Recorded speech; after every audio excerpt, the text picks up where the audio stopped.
Hello, my dear students, my dear sis class. This is chapter number 4. As we discussed about the key elements of democratic government, and here is the heading: need to resolve conflict. So, first of all, you have to learn about the word conflict and what is resolve and need. So as you know, conflict means जब किसी के बीच तनाव हो जाए, झगड़ा हो जाए या इस तरह की बात हो जाए जिसको आपसी हम लड़ाई के कह सकते हैं कि किसी को आपस में मतभेद हो जाए, उनकी लड़ाई हो। और रिजॉल्व का मतलब हो गया कि उसको सुलझाना। अब वो तनाव हो या झगड़ा हो, उसको सुलझाना, और इसकी ज़रूरत भी है।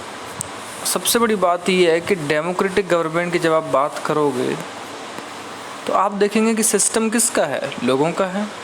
हमारे लिए ये है, हम ही लोग सिस्टम के लिए चुनते हैं। हम सब लोग मिलके वोट देते हैं, जितने भी 18+ ईयर्स के हैं।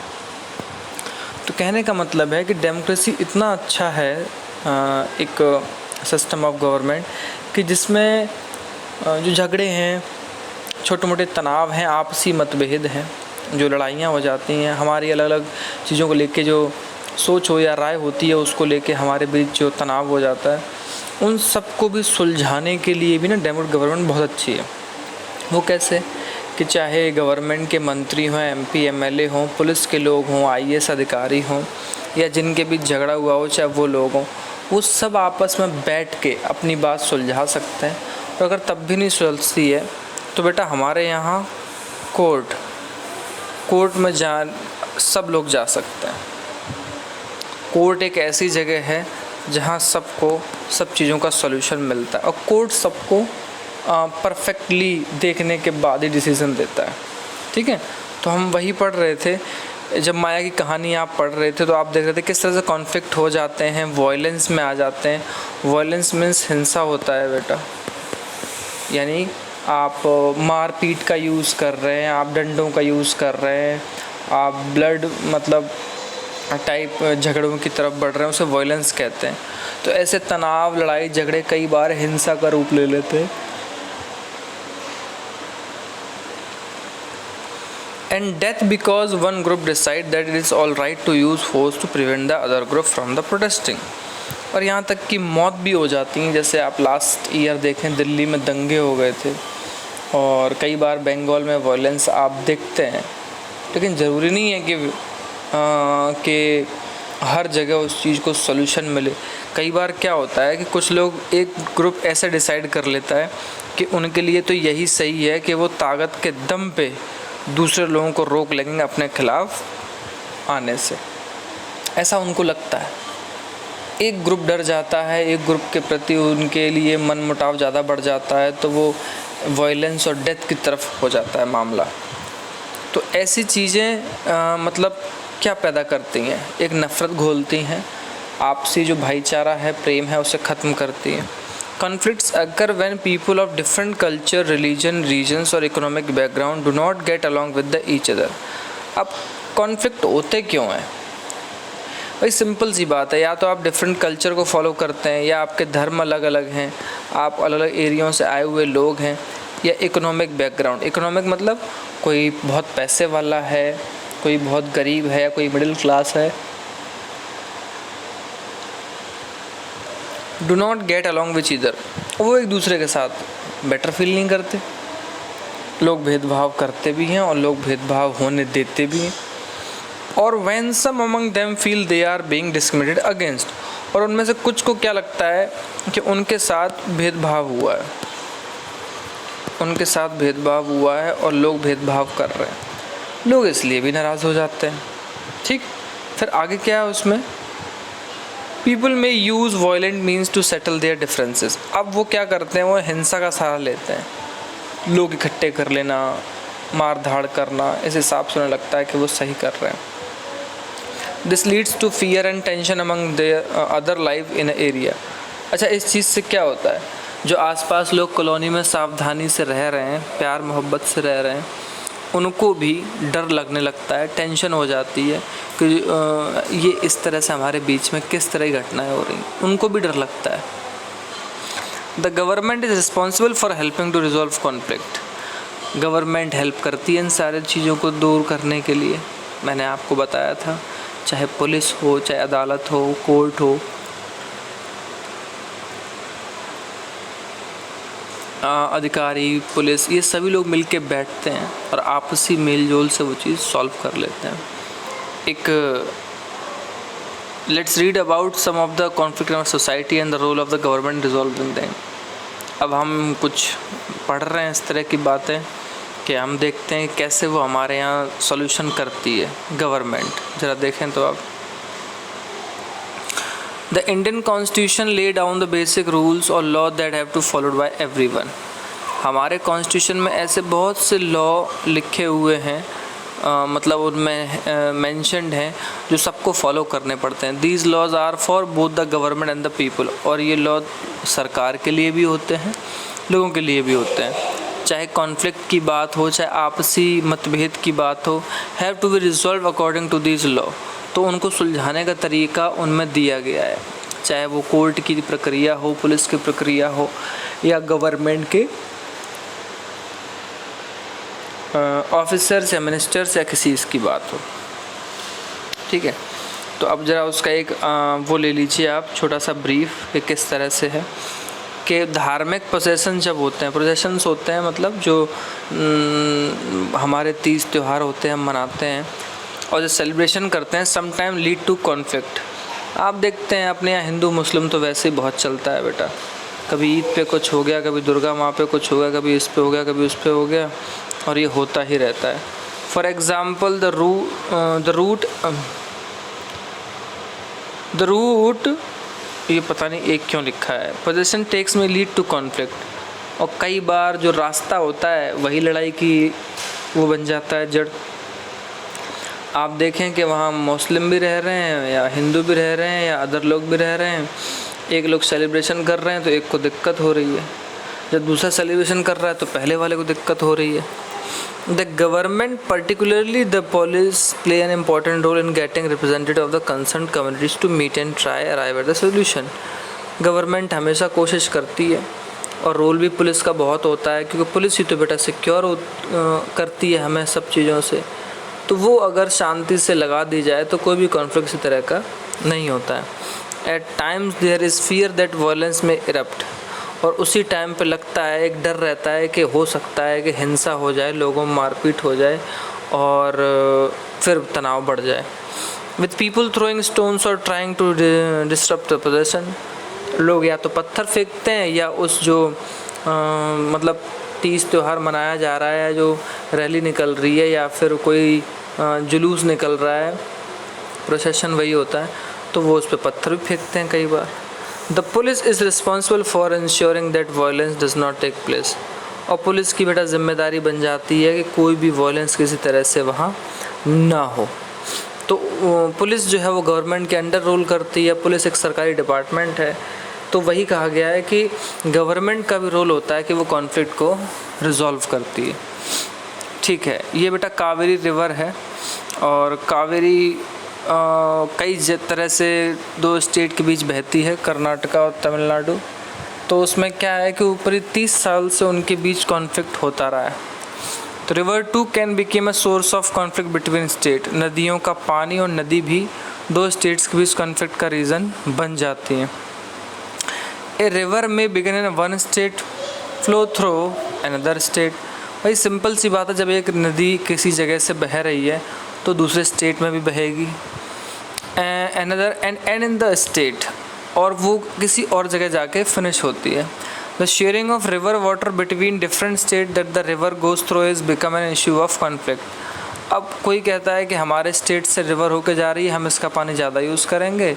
दूसरा कहता है कि वो हमारे यहाँ के फिनिश होती है तो हमारा भी हक बनता है। और रिवर जहाँ से ओरिजिन होती है, मतलब जिस स्टेट से जिस जगह से निकल रही होती है, वहाँ के लोगों के अंदर या वहाँ की गवर्नमेंट के बीच भी इस तरह के कॉन्फ्लिक्ट होते हैं कि हमारे यहाँ से नदी निकलती है, हमारे यहाँ पानी ज़्यादा है। बट सोच के देखिए, नदी तो बेटा नेचुरल है ना, वो तो एक जगह से निकलने के बाद दूसरी जगह बहेगी। बाउंड्री तो और आपने और हमने खींची है। नदी तो अपने तरीके से बहती रही है सबके लिए। For example you may have heard about the Kaveri water dispute between Karnataka and Tamil Nadu. बेटा कावेरी एक नदी है जो तमिलनाडु और कर्नाटका में बहती है, उसका एग्जाम्पल दिया है। The water stored in the Krishnaraja Sagar dam in Karnataka used for irrigating a number of districts and for meeting the needs of city of Bengaluru. Krishna Sagar बेटा एक डैम है, ठीक, कर्नाटका में है। डैम क्या होता है, वाटर स्टोरेज के लिए होता है, और उस वाटर स्टोरेज को कई डिस्ट्रिक्ट्स में अलग अलग उद्देश्य के लिए, कहीं पीने के लिए तो बेटा कहीं फसलों को उगाने के लिए, इस तरह से पानी वहाँ यूज़ होता है। और बेंगलुरु की जो शहर है बेंगलुरु का, उसका जो यूज़ है वो तो पानी के लिए वहाँ उस डैम से होता ही है। फिर क्या होता है, the water stored in Mettur dam and Tamil Nadu used for crops growing the delta region of that state.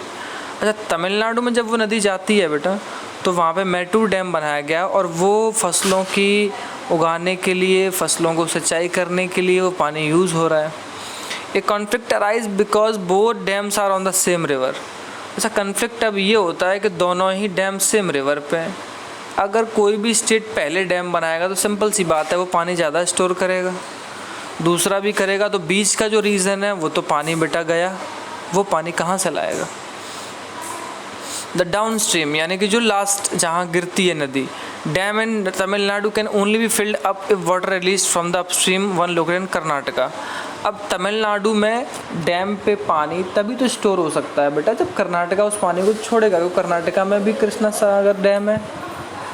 तो ये एक आपस में मनमुटाव कारण बन जाता है, और वो इतना ज़्यादा है बेटा कि वायलेंस दोनों स्टेट के बीच बहुत बुरी हो चुकी है कई बार।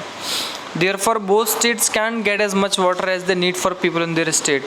तो दोनों स्टेट्स के पानी के लिए लोगों को तरसना पड़ता है, और ये चीज़ कई बार कॉन्फ्लिक्ट की तरफ बढ़ जाती है। The central government has to step in see that if a fair distribution worked out for both state. फिर क्या होता है, सेंट्रल गवर्नमेंट को बीच में आना पड़ता है और देखती है कि क्या वाकई में कोई इससे प्रॉब्लम है, सीरियस मैटर कंसर्न है, तो वो उसको मैटर को रिजॉल्व करने की कोशिश करते हैं, वो उसे बीच में आना पड़ता है।